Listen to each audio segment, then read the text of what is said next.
मुख्य प्रयोजन जर मनुष्याच्या जीवनात नसेल तर जीवन बिघडतंय. मुख्य प्रयोजन जर मनुष्याच्या जीवनात नसेल तर जीवन बिघडतंय. आणि अवांतर प्रयोजन नसलं तरी एवढं काही बिघडत नाही. हो, म्हणून मुख्य प्रयोजन नसेल तर मग मात्र जीवन बिघडलं म्हणून समजा. आणि अवांतर नसलं तर जीवनात एवढा काही फरक पडत नाही, मस्तपैकी जगू शकतो. उदाहरणासाठी अवांतर म्हणजे काय आणि मुख्य म्हणजे काय सांगतो. भजन करा विठ्ठल.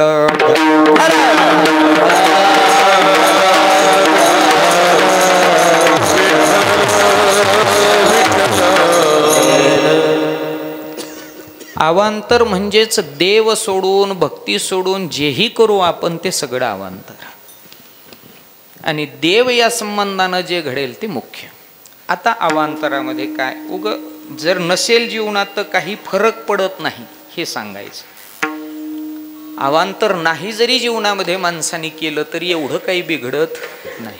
उदाहरणासाठी 2-3 मुद्दे. तंबाखू माहिती आहे सगळ्याला?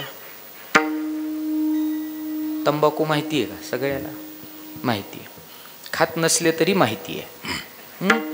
खातंय त्याला तर माहिती आहेच, पण जे खात नाही त्याला सुद्धा माहिती आहे. तंबाखू चांगली असते. ती तंबाखू चांगली असते. तुम्ही म्हणाल कसं काय चांगली असते? अर्थव्यवस्थेला तिचाही थोडासा हातभार आहेच म्हणून चांगली असते. तसं थोडा म्हणण्यापेक्षा बराच आहे म्हणायला काही हरकत नाही. तिचाही अर्थव्यवस्थेला हातभार आहे म्हणून चांगली असते. खाऊ नये याच्यातला मीही नाही. खायला काही हरकत नाही एवढं काही महाराज नाही. खाल्लं तर तुमचाही समजून जायचं. भारताच्या अर्थव्यवस्थेमध्ये 12 रुपयामधला टॅक्स मायनस केला तर तेवढा तुमचाही वाटा आहे.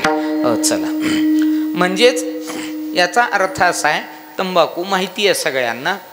आता मला सांगा, एक जणाला तंबाखू खावी वाटली आणि मग खावी वाटल्यानंतर खिशात हात घातला पण पुढे रिकामी निघाली. आणि म्हणून मग शेजाऱ्यापाशी गेला. राम राम. आणि सांगू का तुम्हाला, तंबाखू ओळख पाडायला लय चांगली. तिच्यामुळं संवादाची चांगली देवाणघेवाण होते. 2 व्यक्तींमधला संवाद सुद्धा अतिशय चांगला गोड राहतो. हो, आणि म्हणून मग त्याने मागितली तंबाखू. त्याला म्हणला, द्याव मालक तंबाखूचा इडा. तो म्हणला, बापाची पेंड आहे काय? ते म्हणला, एका इड्यात बापाची पेंड? ते म्हणलाय, बघ बाबा, नसेल तर मागू नये. ते म्हणला, पण असं कुठं लिहिलंय की नसल्यावर मागूच नाही?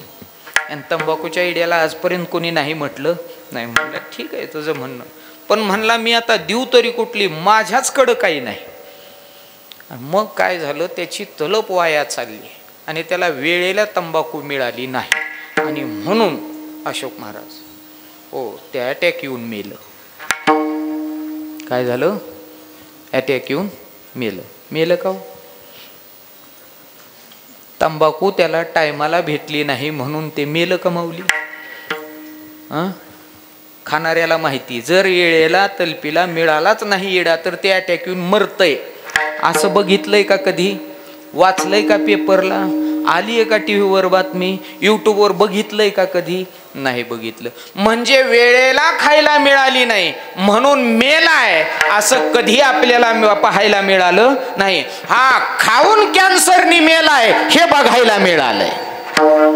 आलं लक्षात? माझा मुद्दा हाय, अवांतर जीवनात नसेल तर जीवनात काही बिघडत नाही. हा, तेवढ्यापुरती ग्लानी आल्यासारखी वाटेल, हो, अन्यथा एवढं काही बिघडत नाही. किंवा याच्या पुढचा विषय,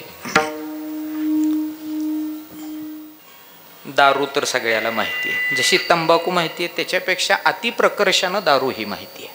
प्रमोद महाराज, हो, आपण जरी तिच्या कोसो दूर असलो तरी सुद्धा आपल्याला माहिती आहे, कारण आपल्याकडे येणारी त्याच्यातलीही भरपूर आहेत. हो, म्हणून आपल्याला हे माहिती आहे. चला, दारू. महिला मंडळी, दारू माहिती आहे? माहिती. हा, वाटोळं केलंय तिने माझ्या संसाराचं.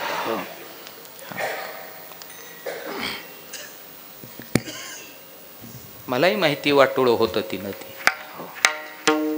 पण काय माहिती आहे का, आजच्या काळात तर दारूला आणि दारू पिणाऱ्याला जो नावं ठेवतो त्याला पिणारे आणि विकणारे नावं ठेवतात.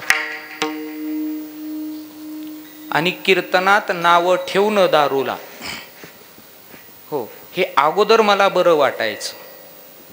पण भारताची अर्थव्यवस्था पाहिली आणि त्या अर्थव्यवस्थेमध्ये अतिशय चांगला हस्तक्षेप ज्यांचा आहे, नव्हे जिच्या टॅक्समुळंच भारताची बऱ्यापैकी अर्थव्यवस्था सुरळीत चालते, हो, अशी जर कोण असेल तर तिचं नाव दारू.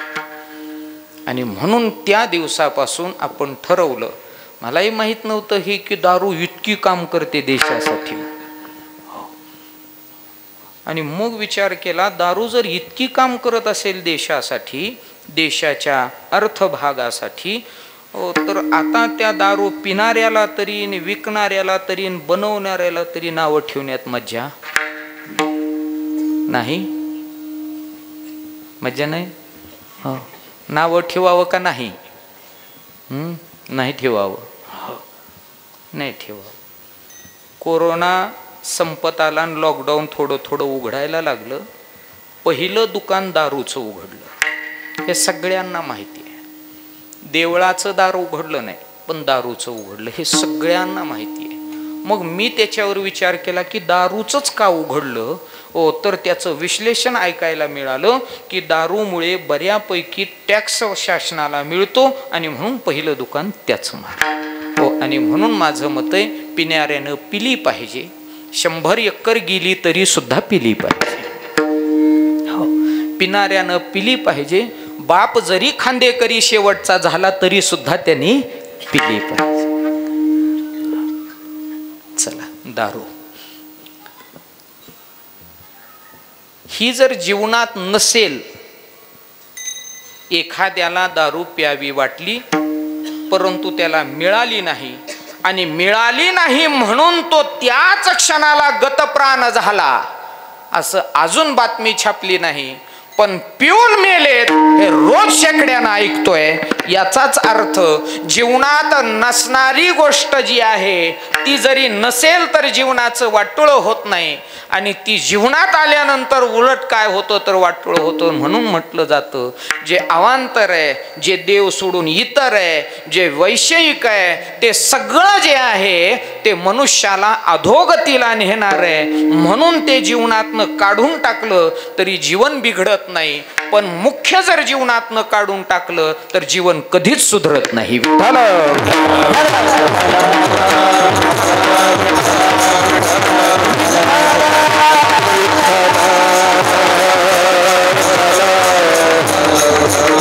म्हणून अवांतर जीवनातनं काढून टाका, जीवन बिघडणार नाही. पण मुख्य जीवनातनं काढलं तर महाराज जीवनच राहणार नाही, ही निश्चित आख्यायिका आहे.